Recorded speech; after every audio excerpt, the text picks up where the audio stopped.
Pag umaresto ka ng tao, pag inaresto ka ng pulis, pwedeng hindi dala ng pulis ang warrant mo? Pwede. Sasabihin lang ng pulis kayo, oy, arestado ka, may warrant ka. Nasaan ang warrant? Doon sa istasyon, halika na. As soon as practicable. At hinihingi talaga ni former president. Di ba hinihingi niya? Hinihingi ng abogado niya, asan yung warrant? Tama, di ba hinihingi Yes, nila? ma'am. Anong pinakita nyo? We gave them the electronic copy of the warrants. During the time, E.S. Mijaldea and the wife and Attorney Delgra had already went back inside the plane and told us, hindi kami lalabas kung wala kayong maipakitang warrant. When was the accused finally shown the warrant of arrest? Di ba dapat as soon as practicable ang sinasabi? Kailan mo pinakita mismo kay former president? Nung ma-print na po yung hard copy. Saan yun? Sa 250 po. Sa Villamor? Meron po, meron. Ano yung 250 po? Sa Villamor po, Villamor. Binigyan po siya ng kopya. Bakit mo kinakaladkad yung abogado? Hindi ba karapatan ng isang akusado, arestado na magkaroon ng abogado? Gabi na ho yun, ma'am. That's already the time that I'm forcing everyone to board the plane. And Interesting use po of force. You were forcing them. Yes, so you ma'am. admit you forced them. You I used have violence. to. I have to because they won't go with us voluntarily, ma'am. Just to be clear, they had their chance to seek legal remedy as shown by the actions of their lawyers by approaching the Supreme Court. Kung hindi niya alam at hindi alam ng lawyer niya, how do you expect him to run to court to get legal remedy? If you're accusing me of something, my warrant of arrest, and you don't allow me to go to Philippine courts, is that denying you due process? Absolutely, Your Honor. When there is a deprivation of liberty. Mali yung argument sa Facebook na pag ikaw hindi mo binigyan ng due process yung kalaban, ikaw hindi ka na pwedeng kumuha ng due process. Every single Filipino deserves due process. So, it's up to the custodial state how to comply.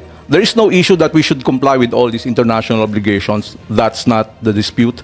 The dispute is how to comply. And the manner of compliance is governed primarily, of course, by the Constitution, the highest law of the land. But at least alam ko, hindi ako pwedeng biglang arestuhin dito tapos i-try wherever, di ba?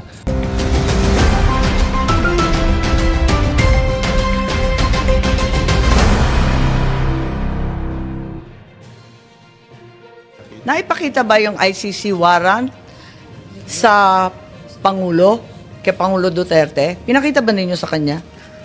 Nung inaresto siya, di ba, obligado kayo magpakita ng warrant. Yes, ma'am. Anong pinakita nyo? Right at the tube, ma'am, the Yusik Nikiti together with PG Fadulyon, together with me, gave them the electronic copy through retired General Muntiagudo, ma'am, because that's their condition. They don't recognize the diffusion order. They really want to have a copy of the warrant. That's why a soft copy was given to them on the tube. And a hard copy was printed and later on received by Attorney Delgra in the 250th wing, sir. 250th wing, ma'am. May pagkakataon ba si former president na basahin to? Kasi ang pagkaintindi, hindi. Tignan natin muna yung video kasi mas maliwanag doon. Pag umaresto ka ng tao, pag inaresto ka ng pulis, pwedeng hindi dala ng pulis ang warrant mo? Pwede. Sasabihin lang ng pulis kayo, oy, arestado ka, may warrant ka. Nasaan ang warrant? Doon sa istasyon, halika na. So ang sabi po ninyo, hindi naman kailangan yung warrant kaya hindi ninyo pinakita. Tama po ba yun? You cannot serve it without the physical warrant. So, all the lawyers know here Diba ang ma'am, sabi, that I'm right there. Kailangan ng warrant as soon as practicable. At hinihingi talaga ni former president. Di ba hinihingi niya? Hinihingi ng abogado niya, asan yung warrant? Tama, di ba? Hinihingi Yes, nila. ma'am. Anong pinakita nyo? We gave them the electronic copy of the warrant and it was given to them by Yusek Nikiti together with PG Fadulyon. It was received by Yung General warrant, Monteagudo. anong klase yung itsura ng warrant? ICC, Interpol? It's a ICC warrant, ma'am. ICC warrant. Yes, ma'am. That was directed to the Interpol. That was the attachment of the diffusion order. Pero ayon sa ating batas, di ba, napakaliwanag naman na yung court o judge, kinakailangan Pilipino. Di naman sakop nun yung Interpol, yung ICC. Bakit naging warrant rin sa Pilipinas yun? I will defer the answering to that question to the DOJ, ma'am, because I was with the DOJ during the time, and it was the DOJ. Hindi, nandun si Prosecutor Fadulyon eh. Ikaw naman Yes, ma'am. bumasa ng Miranda rights, hindi man lang yung prosecutor. Tinikoberan mo na yung papel ng DOJ, kaya sumagot ka ngayon. Hindi, sinabi mo kasi, ang liwaliwanag, sinabi mo, hindi naman kailangan ng warrant eh. It's a different matter, ma'am. Altogether different matter. Bakit? Ilang warrant ba yan? One warrant, but different. That question on the interview is a different situation, ma'am. During the time, E.S. Mijaldea and the wife and Attorney Delgra had already went back inside the plane and told us, hindi kami lalabas kung wala kayong maipakitang warrant. When was the accused finally shown the warrant of arrest? Di ba dapat as soon as practicable ang sinasabi? Kailan mo pinakita mismo kay former president? It was not me who they invited inside the plane. It was the PCTC through General Alcantara, whom they invited inside the plane, showing to them and explaining to them the warrant. Ganun ba? Napaliwanag ba ninyo, Executive Director Alcantara? Kasi parang ang bilis-bilis lang naman ninyo dun sa eroplano. Ang nakita naming final warrant, 15 pages po. Ganun lang kabilis na nabasa Tama po yung agad? 15 pages po, pero i-present po namin kay President Duterte na nasa Nabasa niya lahat, 250. 15 pages?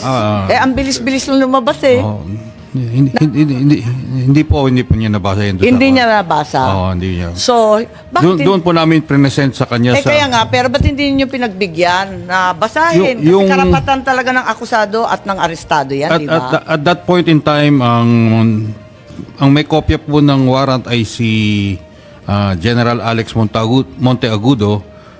Nagbabapiring po sa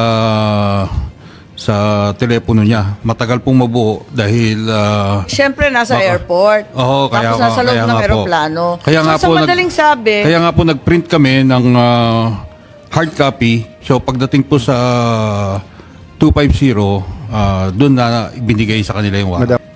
tell me candidly, at the time you apprehended PRRD, nung inaresto si former president, yung ICC warrant, nasa inyo na ba, General Torry? Yung totoo.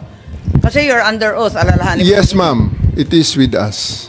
It was already with you. Yes, ma'am. Electronic. Yes, ma'am. Electronic. Wala Yes, kayong ma'am. official copy? Electronic O walang copy, ma'am, hard given copy? electronic copy given to me by Yusek Nikiti of the DOJ, ma'am. Sa DOJ. Sa inyo, kasi parang nagtuturoan kayo, sabi ninyo, na dapat yung PCTC ang nagbigay. Pero wala kayong binigay. Sabi ninyo, dapat DFA. Nalilito po ako. Hindi po. Hindi po nagtuturoan. We had the copy of the warrant, that electronic copy of... Dinami-dami Yusek nang nag-aresto kay P. Presidente. Walang nag-isip na kinakailangan bigyan ng kopya na hard copy, opisyal, at talagang... binigyan po namin sa... Saan? Saan at 250 kailan? po, binigyan po namin. Nung ma-print na po yung hard copy. Saan yun? Sa 250 po. Sa Villamor? Meron po. Ano yung 250 po? Sa Villamor po, Villamor. Binigyan po siya ng kopya. They only disembarked when the electronic copy was produced and given to them. When they step out of the plane at the junction of the moving part, PG Fadulyon met them and attempted to read the rights to President Duterte. And all of them said, pwede ba may yan at pa-diffuse muna natin ang tension. Doon na lang sa 250th airlifting. So we acceded to that request. We arrived at the 250th airlift wing. They were given refreshment to refresh. They were allowed to generally pababain lang ang tension ng lahat. And then we, after an hour or two, we returned, and that was the video that you saw when I was in the cell phone, which basically it's memorized already. So just a formality, and then they asked at that juncture. They asked for the written. They want a printed copy. So I went out of the room, stepped out of the room, printed it, and gave it to them. Okay, yung printed copy, may allegation na redacted copy daw to. Hindi daw kumpleto, hindi daw buo.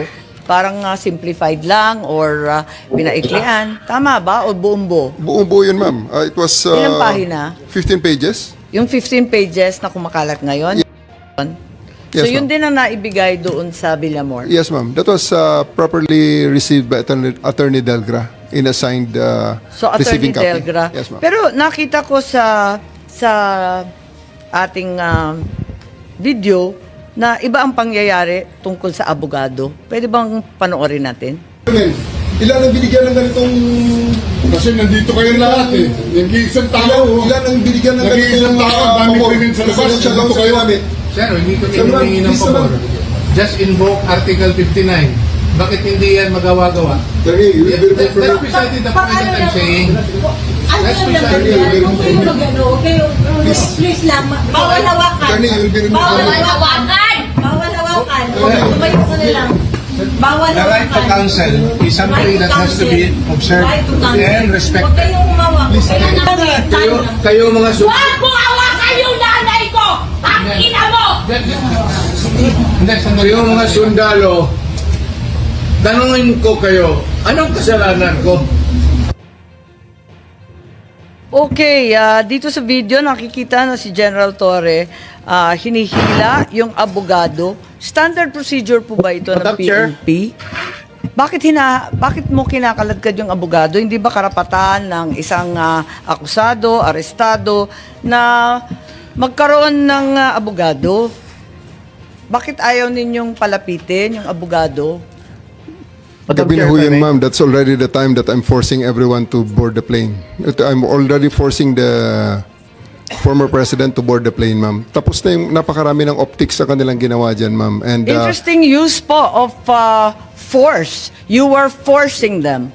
Yes, So you ma'am. admit you forced them. You I use have violence. to. I have to because they won't go with us voluntarily, ma'am. So I have tried all the lahat ng pakiusap ay Naku, ginawa na General namin naman, buong sa araw. dinami-dami ng pulis, ang tanda-tanda na, may sakit pa. Sa palagay mo, masisindak pa yun, o kaya bang lumaban nun? In fairness to the President, ma'am, after I handcuffed E.S. Mijaldea and told Attorney Delgado that he's the next one to be handcuffed and boarded on the bus, the former President actually acceded and said, sige na, alis na tayo. And you saw that on video. Well, It was nakita namin, Romy. di ba, hinihila mo yung upuan.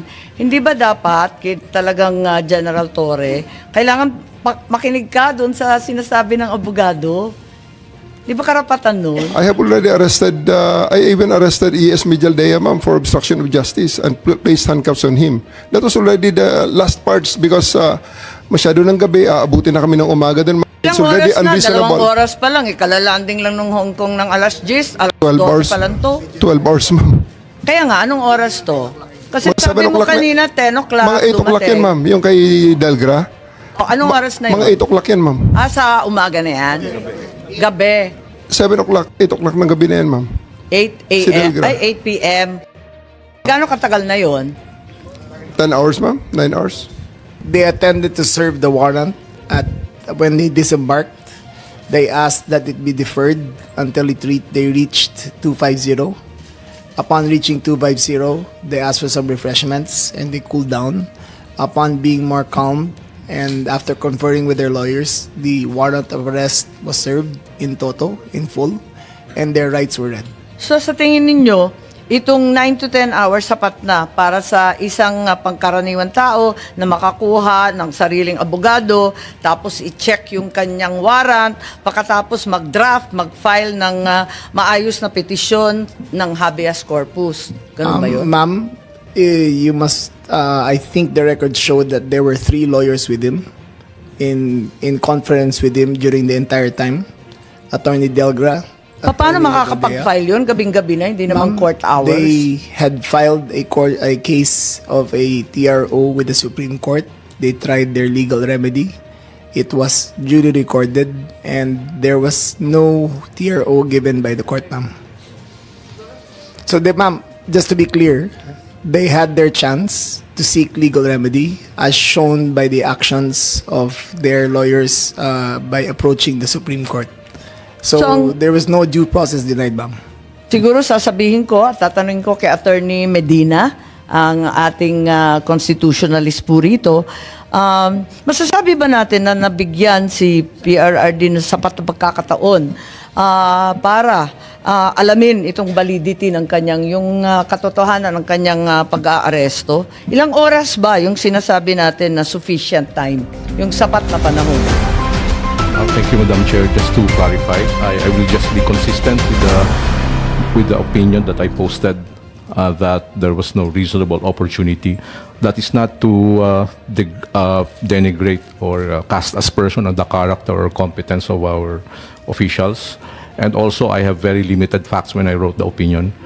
But just to, as a comparison, if you filed an extrajudicial proceeding, if you will file a petition, the court will order the subject of the arrest will have the opportunity to answer, and then the court will have the opportunity also present evidence. The court will have the opportunity to weigh the evidence, and then issue the ruling.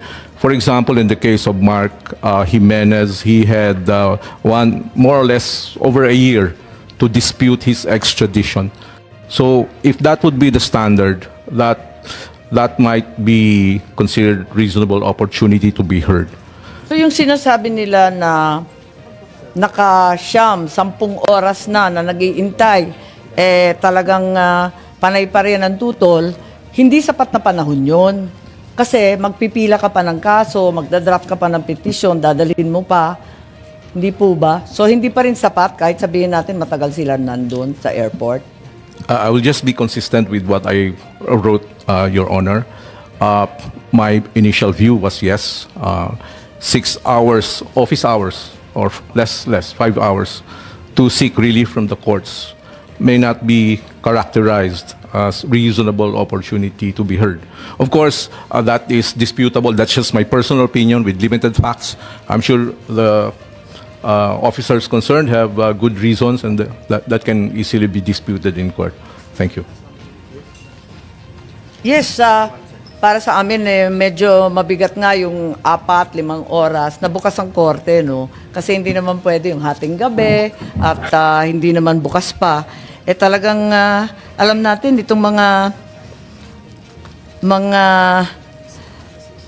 extradition at kung ano-ano pa, talagang taon-taon yan tumatagal. Hindi oras-oras, kahit naiinip na tayo. Kahit sinasabi ni General Torre, nakakapikon na yung optics nila.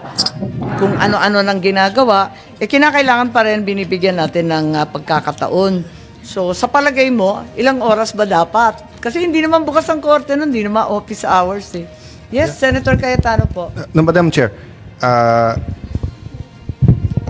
konting latitude lang from SOJ because kanina we agreed to disagree already, and kaya nga ang appeal ko sa kanya to make rules kung ano ang reasonable time. And since my wife is a mayor and I was speaker and DFA secretary before, I do understand from the enforcement point of view, di ba? Sa police, sir. Siyempre, pag may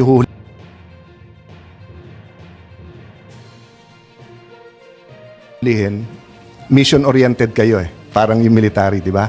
Ang mission nyo, ma-arrest, di ba? But that's why nga, meron kang Solgen, meron kang SOJ, meron DILG. So, ang viewpoint ng DILG, ng police, ng NBI, halimbawa, hulihin at ma-return yung warrant successfully, di ba? But even si ES Miguel Dia, who, remember, he was, you can call it a vacation or a working trip in Hong Kong, na rally, sinamahan lang, didn't expect a 20-hour flight, didn't expect to do all of this. And he only saw the president, former president, an hour before he appeared before ICC, and hindi naman niya alam yung rules ng ICC, etc. So, ito ang sinabi niya, di ba? 2 days ago, the world has witnessed the degrading fashion in which a former president of a sovereign country was bundled into a private aircraft and summarily deported to The Hague. To ask lawyers, this would be called an extrajudicial rendition. To the less inclined, it was pure and simple kidnapping. My client was denied all access to the legal recourse in the country of citizenship. The opportunity to get to submit a quality legal work should be should be also part of the guarantee of reasonable opportunity to be heard of due process. So personally, I would agree, but unfortunately, it's still something that should be argued po.